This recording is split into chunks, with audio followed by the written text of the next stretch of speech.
সিজদায় 4 ঘন্টা যাবে, মনে হয় আসরের নামাজ দিয়ে আমাদের মাগরিব পার হয়ে চলে যাবে। বাকি সিজদাগুলি ওই মুরব্বী স্বাভাবিকভাবে সিজদা ওঠা বসা করলেন।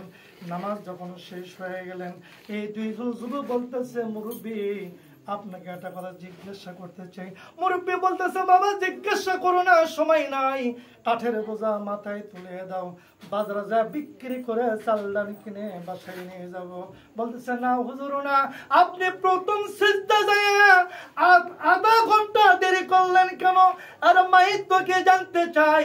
মুরব্বী বললেন, বাবা সিজদা দিয়েছি আল্লাহর কুদরতে পায়ে, আমি একবার যখন সুবহান রাব্বিয়াল আলা কয়ে ডাক দিলাম, অপেক্ষা করলাম, আমার আল্লাহ আমার সামনে আসলো না, 10 মিনিট দেরি করলাম, 10 মিনিট পরে আর একবার ডাক দিলাম, সুবহান রাব্বিয়াল আলা, অপেক্ষা করলাম 20 মিনিট পর্যন্ত, আমার আল্লাহ আমার সামনে আসলো না, আবার একবার পাঠ করলাম সুবহান রাব্বিয়াল আলা। 30 মিনিট হওয়ার পরে আমার আল্লাহ যখন আমার সামনে দাঁড়াইছে, আল্লাহর কুদরত পা দেখিয়া সিজদা দিয়েছি। বাকি সিজদাগুলি অতবার বলা লাগে নাই, বাকি সিজদাগুলি আল্লাহকে দেখে দেখে সিজদা করেছি। এ বাবা, যার জন্য নামাজ পড়তেছি, বাকি যদি সিজদা যদি না দেখা যায়, তাহলে ওই সিজদা দিয়ে লাভ কি? ওই সিজদা তুলেই লাভ কি?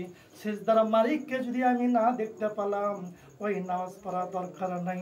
আলিমেরা বলল, বাবা আপনার নাম কি, আপনার বাড়ি কোথায়? বললেন, বাবা আমি একজন গুনাহগার, আমার বাড়িটা ওই সামনে গ্রামে, আমার নামটা হলো জুনাইদ বাগদাদি রহমতুল্লাহ আলাইহি। জীবনে বহু নামাজ পড়ছে, আল্লাহকে দেখছি? দেখা যাবে না? আল্লাহ রসুল বলেনি, আল্লাহ যদি দেখতে চাও তোমরা নামাজের মধ্যে যাও।